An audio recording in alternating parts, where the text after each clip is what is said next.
Earth, a unique planet, restless and dynamic. Continents shift and clash. Volcanoes erupt. Glaciers grow and recede. Titanic forces that are constantly at work, leaving a trail of geological mysteries behind.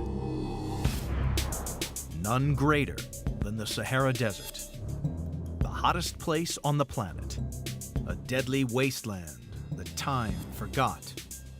Or so scientists believed, till they unearthed a series of startling clues. The fossils of sea creatures, freshwater shells buried in sand, ancient settlements with human remains. Clear evidence that this stark landscape hides a turbulent past. One that would alter the course of human history and provide a dramatic new chapter in the story of how the Earth was made.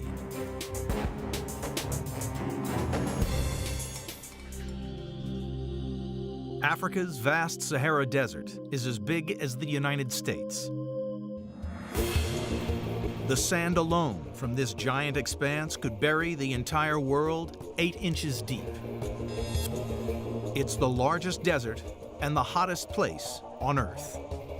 When I first arrived in the Sahara, I was just struck by how utterly barren it was. It's like the color green was removed from the palette when they made this place. Just nothing, grays and browns, and not a scrap of life. Smith's mission is to unearth evidence of what made the Sahara into the wasteland it is today. Her investigation begins on the desert's far eastern edge, in Egypt. Not in the sands of the Sahara, but in one of the most epic structures ever built by man, the Great Pyramids. The building blocks of this ancient wonder house a remarkable clue to the history of this land, from a time long before the pharaohs even existed. So, taking a closer look at these blocks making up the pyramids, there's actually these gorgeous marine fossils in here. Most obvious are these flat discs up to about 1 inch wide. They're called nummulites, and they're actually single-celled organisms. The name nummulites means little coins in Latin. They are some of the largest single-celled creatures to have ever existed. In ancient times, these blocks were cut from quarries across the country and dragged to the pyramid site. Each block weighed 2.5 tons, and it took 2 million of them and over 20 years to build the Great Pyramid. And incredibly, up to 40% of each building block is made up of the bodies of ancient sea creatures like these. What's even more important about the marine nummulites is that they date back 40 million years, and they only lived in water. It's a piece of evidence that this area, now desert, was once underneath the ocean. You think about the construction of the pyramid, but not necessarily about what it's made of in these gorgeous fossils. The Sahara now is the world's biggest dust bowl. But the tiny nummulites fossils suggest that it was once very different, that perhaps there could have been water in this barren wilderness. Smith heads further inland to investigate this extraordinary idea. She travels to a remote desert valley near where the pyramid stones were quarried. It's called Wadi al-Hitan.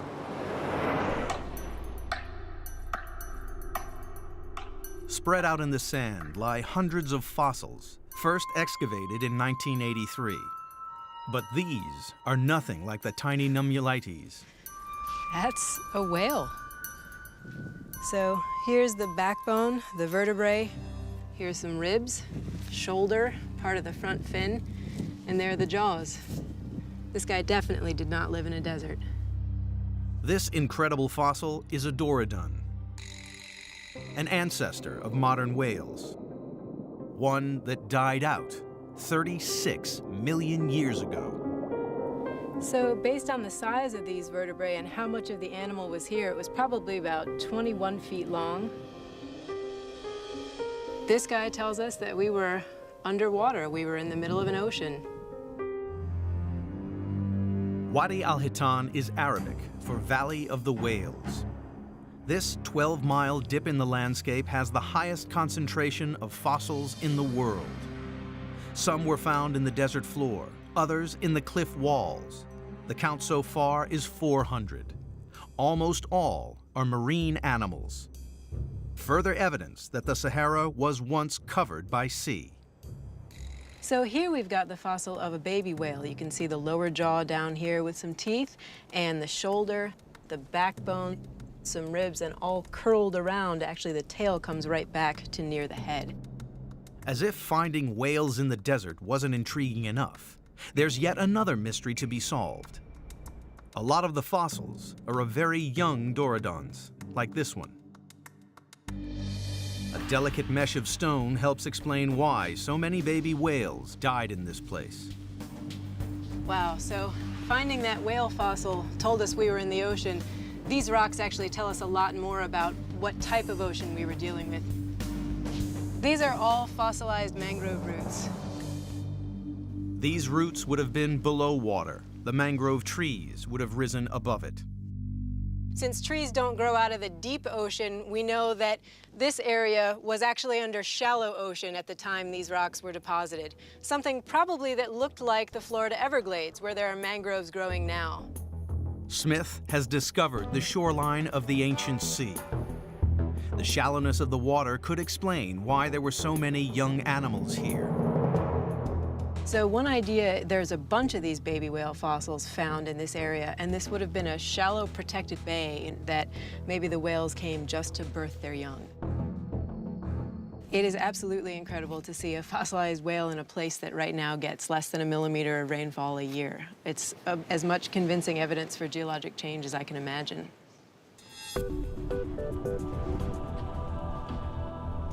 The pieces of the puzzle are coming together to reveal the Sahara's watery past.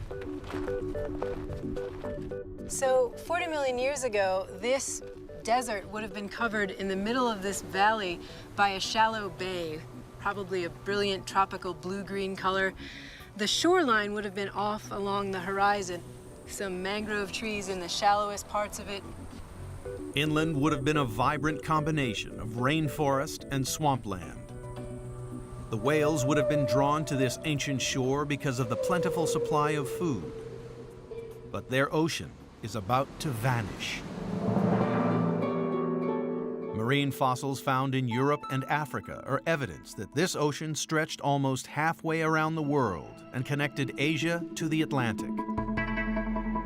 It's called the Tethys Sea, and much of the Sahara was submerged under it. The mystery is how and when this lush water world turned into the barren wasteland we see today. The answer lies not in climate patterns, but in geology. The entire African continent is underpinned by a giant piece of the Earth's crust. It's called a tectonic plate, and 40 million years ago, in what is known as the Eocene Age, it was on the move. So at Wadi al-Hitan, we have whales swimming around in this Eocene Ocean. All the while, the African plate is moving to the north. Africa collides with Europe, closing the Tethys Sea. But the African plate keeps moving.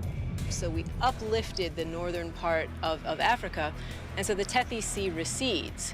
And we've got this whole area of North Africa now emerged. It's out on land. The whales of Wadi al-Hitan are cut off and trapped in smaller and smaller pools of water. The deadly Sahara has claimed its first victims. In the quest to discover the history of the vast Sahara Desert, geologists have so far uncovered 2 important clues. Sea fossils in the Great Pyramids of Egypt show these building blocks were once underwater. Whale bones reveal that a sea submerged much of the Sahara 37 million years ago. As the forces of plate tectonics pushed the Sahara out from under the sea, it created a tropical swamp. In order to figure out what made it into the wasteland visible today, scientists have to pinpoint the moment of its birth. But the clues to this mystery turn out to be hidden in the last place anyone expected. 20 million years ago, the Sahara Desert was a lush tropical swamp. Geologists are now piecing together the story of the next 20 million years.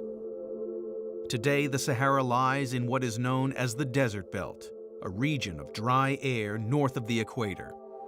Here, strong winds clear the sky of clouds and dry out the land below. It stretches through the Gobi Desert in China and across the deserts of the southwestern United States. The Sahara is the largest, and yet geologists know next to nothing about when it was created. What we have are just these little bits and pieces, these snapshots of what the Sahara was like, because the wind blows away a lot of our record, and what isn't blown away is often covered by sand, so it's kind of hard to find the rocks we need to tell the story we're trying to tell. One of the few places that shelters a clue to the Sahara's birth is the White Desert. In this hauntingly beautiful site, dramatic shapes have been sculpted out of rock. Oh, this is great. It's got that mushroom shape. These structures are called yardangs, and they are a kind of hourglass that could help measure the age of the desert. This rock is another piece of evidence that this desert was once under the ocean. It's actually a chalk made up of billions of little marine microorganisms. These chalks are actually really easy to erode, so that's one reason things are so beautifully sculpted by the wind. But the wind is a brutal creator. It picks up sand and hurls it at the yardang. When wind scours or sandblasts the rocks, this is the characteristic shape that we get, this mushroom shape, narrower in the middle. That's because the wind goes faster as you move up from the ground, so it can erode harder, but it has less sand in it since it picks up the sand from the ground. So where we get the most erosion, where the rock is narrowest, is where we have the best mix of fast wind and the most sand. 40 million years ago, the top of the yardangs formed part of the solid sea floor. But the wind picked up once the Sahara turned to desert, and the process of carving out these shapes began. Figuring out how long that took could help pinpoint the age of the desert. It's hard to say precisely how long it would take for the wind to carve this all out. Something like this, about 15 feet high, soft rock, you're looking at maybe only tens to a few hundreds of thousands of years. But to carve out the whole Oasis Depression, you've got to need at least 1 million years. But geologists suspect the Sahara is older than 1 million years. In their search for a more accurate date, they next turn to its most iconic feature: sand dunes. Here in the Sahara, sandstorms kick up that can last for 4 days.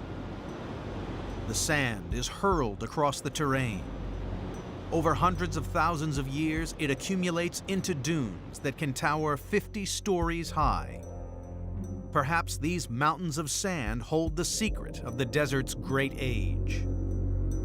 As soon as the climate becomes arid, you can start building dunes. And if we want to know how long that took, we can try and date the dunes themselves, but that's really hard. What's hard is that these dunes are constantly shifting. The wind that builds them also blows them away, moving them an average of 50 feet a year. To get a precise age for the desert, scientists need to follow the sand to the end of its journey. Coarse sand travels slowly and doesn't go all that far, but the finer particles will actually travel further. And so dust-sized particles actually can get carried out into the Atlantic. The Sahara is the largest source of dust on the planet. 500 million tons of it ends up in the Atlantic every year. Some of it reaches as far as Florida and creates spectacular red sunsets. But much of it settles on the ocean floor, a treasure trove of information about the Sahara's past. What's wonderful about working with the ocean sediments is that they capture everything. They're this very faithful recorder of the sediments that are raining down from the surface. In 1995, Domenical drilled down into the ocean floor, through layers of mud dating back millions of years. Each layer of sediment is like a time capsule. Shallow levels show plenty of this dust blown over from the desert. So Domenical extracted deeper core samples from over 1 million years ago. Still, there was desert dust. Finally, he dug down to a layer that was laid down 3 million years ago, and there, the dust finally stopped. It had taken a voyage to the ocean floor to uncover the turning point from humid tropical landscape into searing desert. That's a pretty amazing change. You don't think of something as large and expansive and fixed as the Saharan desert as being something capable of such profound changes. And yet this is what the geologic record was telling us.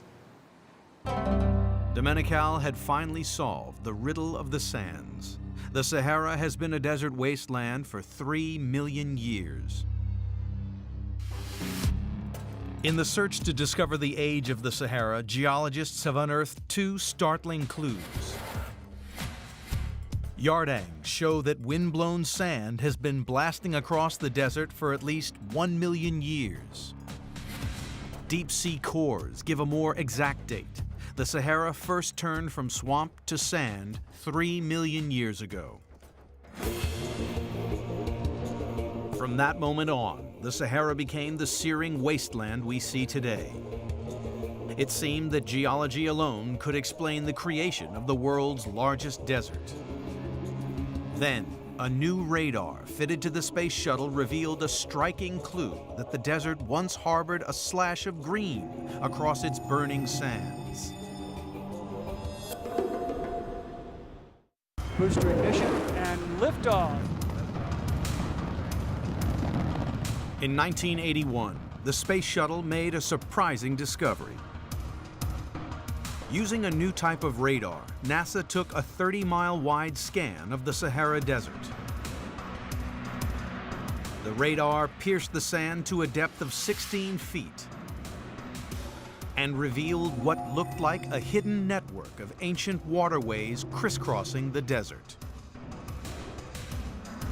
This finding stumped scientists. 3 million years ago, the Sahara turned from rainforest into desert. Now it seemed that it had been home to a lot of water at some point in the following 3 million years.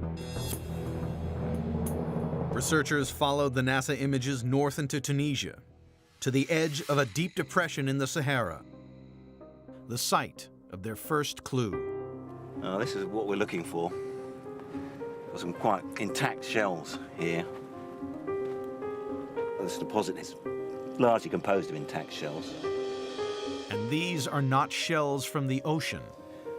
So here we have half of a Cadastroderma glaucum shell, which is a clear sign of a freshwater lake. This is just one example of what must be millions of shells. We must be somewhere near the shoreline of the lake here. Further shell deposits revealed that this lake was giant, about the size of West Virginia. But the shells provide even more remarkable evidence: the date when this lake existed. Carbon dating puts them at 90,000 years old and leads to one conclusion. To have all these shells here, we must have had a lot of rain falling in the vicinity of this lake and a green Sahara. Scientists fanned out across the Sahara to investigate other satellite images. They searched for any dips in its landscape that looked like they once held a body of fresh water. So what was really exciting for me about those radar images that were produced by NASA, we can link this to the GPS, and we're finding evidence of lakes throughout the desert. And some of these lakes are massive. 3 different lake locations were confirmed by the presence of freshwater shells. The series of ancient lakes were so large, they've been dubbed mega lakes. So this is the far shore of the mega lake. And there's just one of many lakes across the green Sahara. When Drake added up the evidence of all the lake locations, he uncovered an astonishing fact.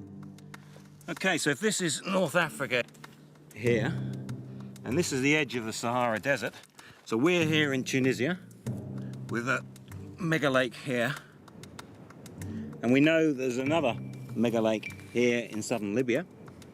An even larger one here in Chad. If they all meet their maximum size, they would have covered 10% of the Sahara. That would have made them 3 times larger than the Great Lakes. What is now the biggest desert on Earth was once home to some of the planet's largest bodies of fresh water. Sudden changes in climate have been connected to everything from volcanic activity to meteors hitting the Earth. But climate researcher Peter Domenical had a hunch this wasn't the first time it had happened. He turned to his archive of deep ocean cores. Our approach was to use deep sea sediments as this continuous tape recorder, if you will, of past climate change in Africa. By looking at the levels of desert dust in cores dating back hundreds of thousands of years, he discovered the Sahara had changed more than once.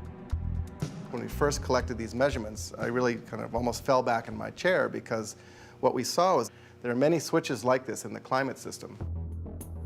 To explain these regular dramatic changes, Domenical looked beyond the Sahara to the rotation of the Earth itself. More specifically, small wobbles in the Earth's orbit around the Sun. The theory is that the wobble causes the Earth to tilt slightly. So the monsoons which drench southern Africa today shift up, pouring rain onto the dunes of the Sahara. Crucially, these wobbles occur every 20,000 years. So there's this perfect one-to-one match between when Africa was wet and the stage of the wobble cycle. And this goes back millions of years.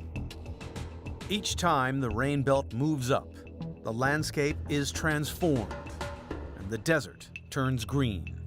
To me, the single most impressive thing about the Sahara is how small fluctuations in something as simple as a wobble in the Earth's orbit can lead to these really just totally dramatic changes in the climate of a region that's so large.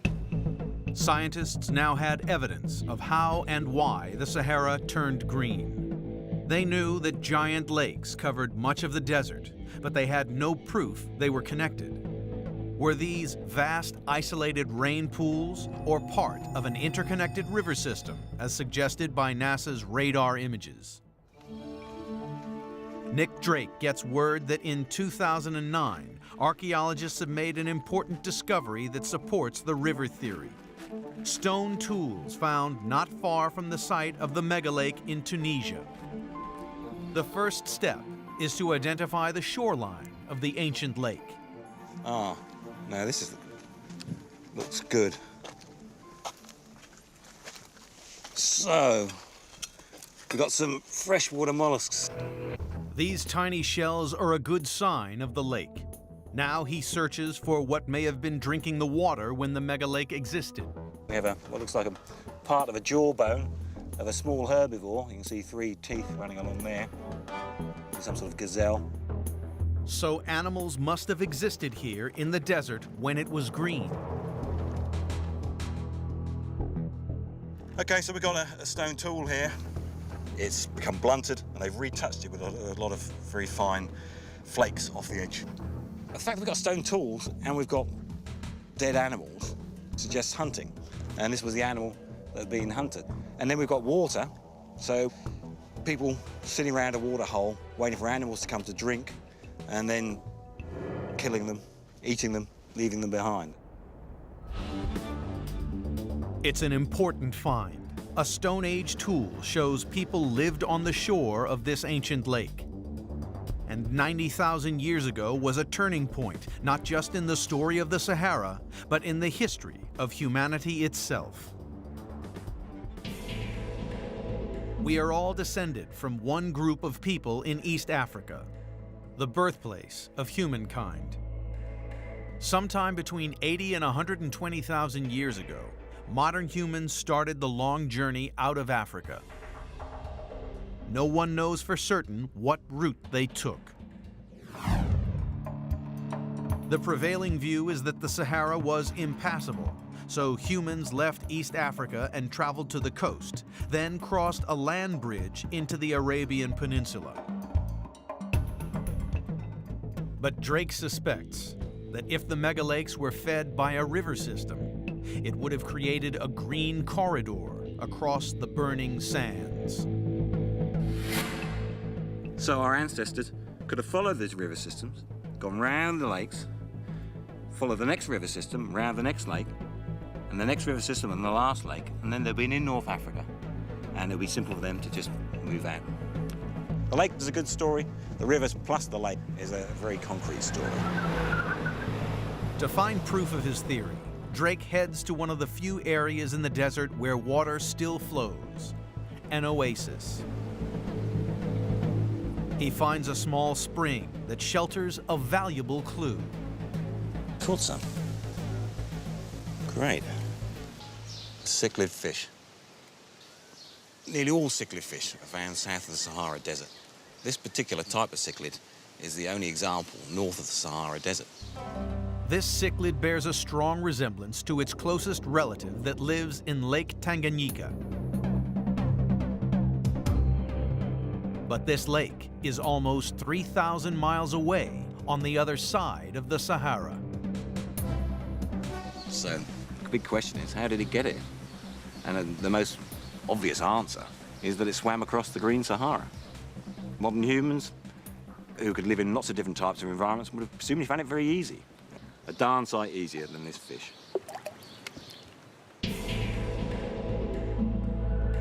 These rivers and lakes were not to last. The door slammed shut on the green corridor. But scientists now know that the Earth's wobble makes the Sahara like a pendulum. It goes from wet to dry every 20,000 years, like clockwork. The investigation has now revealed 2 clues to how these wobbles affected the Sahara. Freshwater shells dating back 90,000 years prove the desert was once covered by giant freshwater megalakes. A cichlid fish shows the Sahara was crossed by a river that created a corridor of life across the sands. But scientists still needed concrete information about how rapidly these changes occurred. Then, an Egyptian archaeologist made a stunning discovery in the Libyan desert. An eyewitness account of the Sahara's last switch, the most dramatic climate change of the last 10,000 years. Scientists piecing together the history of the Sahara have uncovered a remarkable story. 40 million years ago, it was covered in ocean. 3 million years ago, the Sahara turned to desert. Since then, it has swung between grassland and wasteland every 20,000 years. Scientists now turn to the more recent geological past, the last 10,000 years, to discover how fast this giant desert can change. Investigators head to a valley deep in the Libyan desert. The first clue to unraveling the mystery is a small circle of stones. This is essentially the foundation of a hut.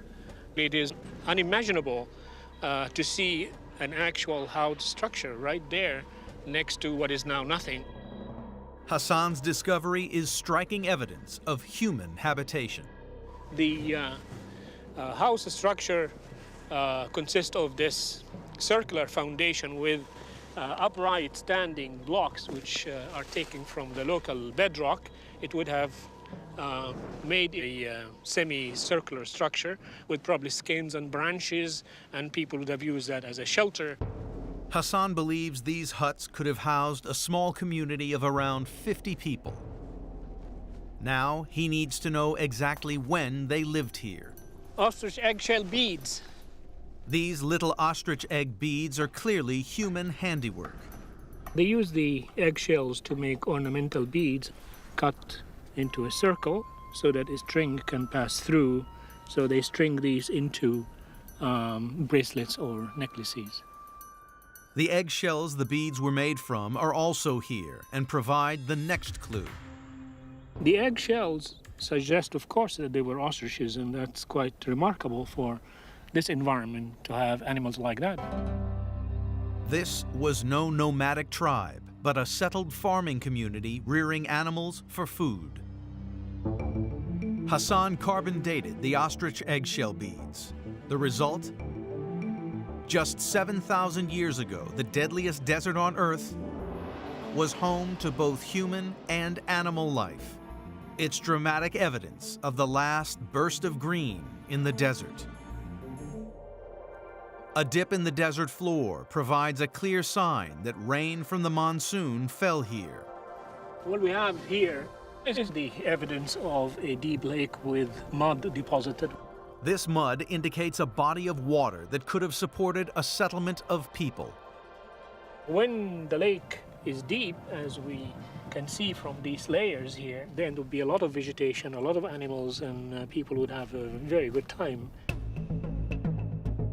At sites all across the Sahara, scientists have excavated similar evidence of life. The remains of elephants and gazelles, hippos and crocodiles.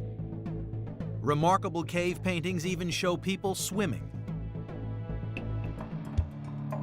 Elsewhere, human bones have been found, carefully buried in what were lakeside graveyards.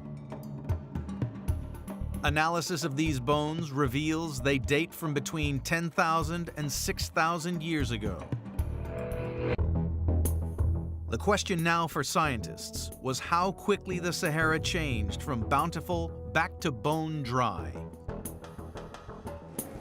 Earlier, deep-sea cores had provided evidence of the moment the Sahara first turned to desert 3 million years ago, and of how, since then, a wobble in the Earth's axis has made it swing like a pendulum between desert and grassland. Now, climate researcher Peter Domenical's on the hunt for the Sahara's last switch from green to desert, one that occurred in the last 10,000 years. To a geologist, opening this core is like a portal back in time. Wow, that's amazing. It's much, much redder in the upper part of the core. Laid down flat, every quarter inch of sediment in the core represents 200 years. The color difference in the sediment is subtle, but to a practiced eye, it's a big clue.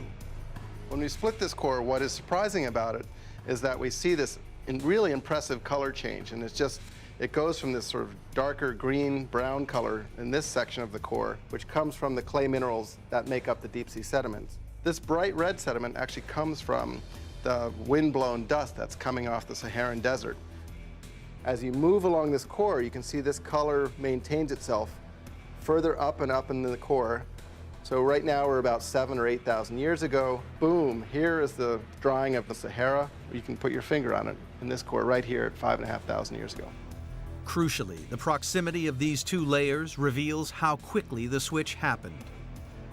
The transition from a very well-watered, wet Sahara that was completely vegetated to one that was much, much drier, that climate transition in this core occurred within 1 or 2 centuries. Scientists knew that the Sahara was an ever-changing environment. Now, for the first time, they had a sense of just how fast it changed. As the Earth wobble shifted the rain belt away, the return to desert was swift and deadly. These transitions would have happened almost on a generational timescale, that one generation after the next would have realized that where they're living is no longer sustainable. High above the ruins of the lake settlement, Fakhri Hassan has discovered a cave he believes was important to the Saharan people during this sudden change in climate. Perhaps it holds eyewitness clues to what happened. When I first came into the cave, the sand was as high as this level, and I had to crawl in because the sand had covered the whole area. Well, this wind-blown sand cannot form when the desert is green. Buried in the sand was the first clue, some perfectly preserved animal droppings. So these animal droppings don't only tell us about the climate at the time, but they also are excellent materials for radiocarbon dating, which allow us to date the final event of the drying of Sahara. These goat droppings, covered in sand, reveal a time when a farming community was overwhelmed by desert. Hidden in the back of the cave is a clue that confirms people sought shelter here. The cave has a very interesting feature, which is the prints of hands. So this is excellent evidence of the people that lived here. The next clue suggests that around them, the Sahara was beginning its relentless transformation into desert. Well, here we see a very interesting drawing with these long lines. This represents a cloud with rain coming down. Rain was becoming very scarce at that time, and they would have used this cave to pray for rain. But with the monsoon now several thousand miles south, their prayers could not be answered. Well, this cave must have been a very important sacred place for these people at a time when things were getting really bad. Eventually, despite these rituals, the force of this change was so great, they had no choice but to leave. Here in this cave we have the sand and we have the handprints, which is the last message left by the Saharan population. The story of this cave started with a tilt in the Earth's axis that stopped the rain falling on the Sahara.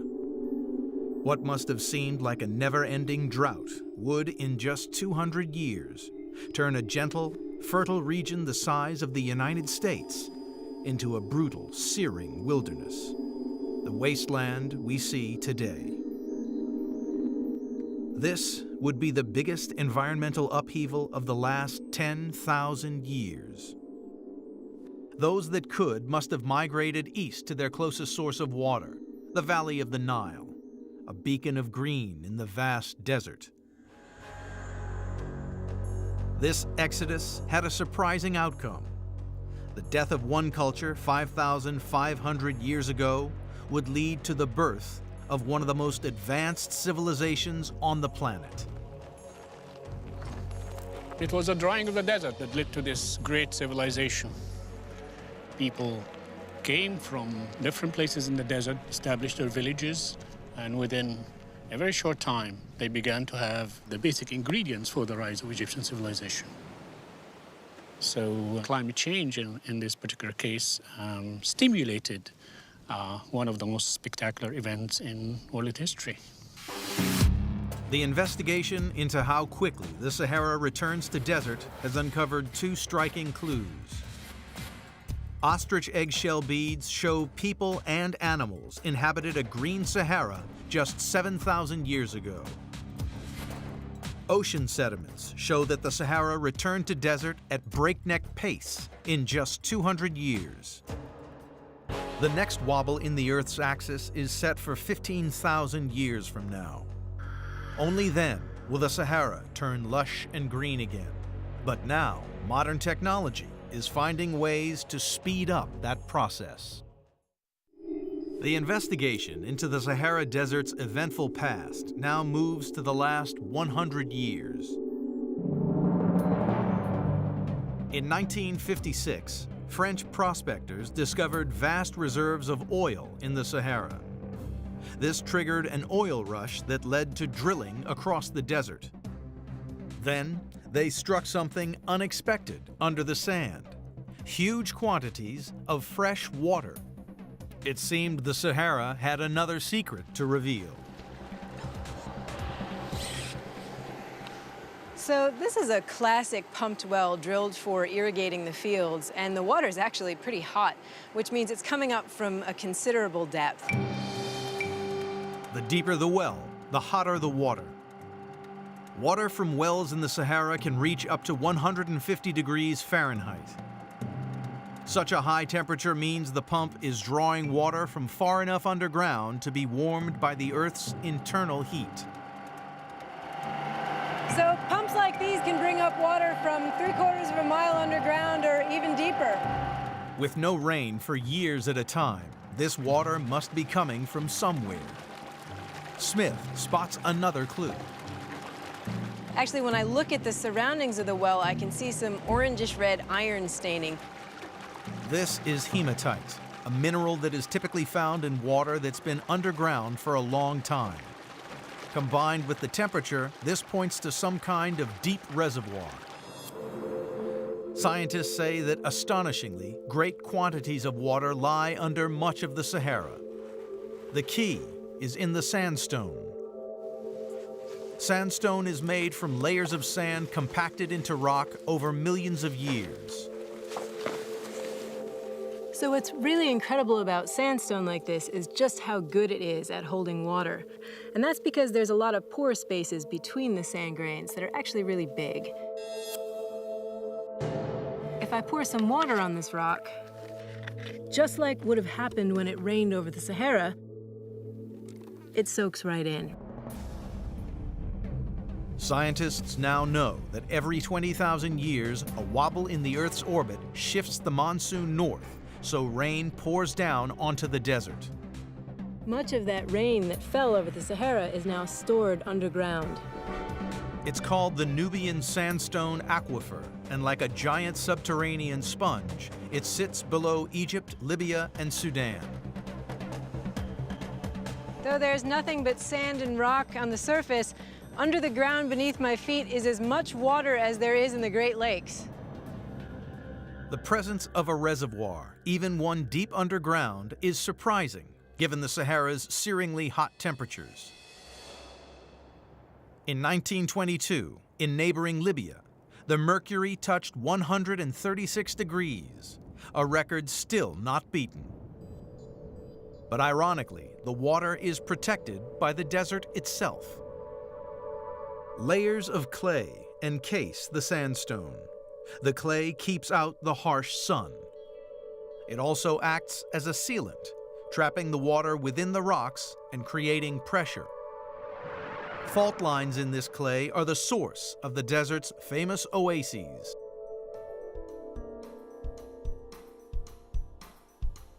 So this is a natural spring where water is coming up from the Nubian aquifer under its own pressure. This is actually fossil water. It's been dated to be up to 1 million years old. This reserve of water is a legacy of the Sahara's lush green past, the remains of its giant lakes and rivers. And this is just one aquifer. Scientists are now using ground-penetrating radar to locate and map other aquifers across the Sahara. They hold the promise of even more fresh water. This new technology offers hope that the desert may once more turn green, reclaimed for agriculture and farming. If all goes to plan, eventually there will be 200 wells here. But drilling could prove a short-term solution.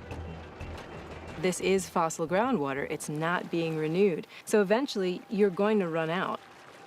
Water that supported prehistoric occupants in the area and accumulated over 1 million years is potentially going to be gone in less than 100.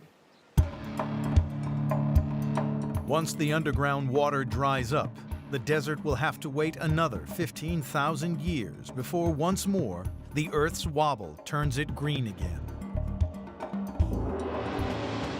The mystery of what created and changed the Sahara Desert has revealed a turbulent past.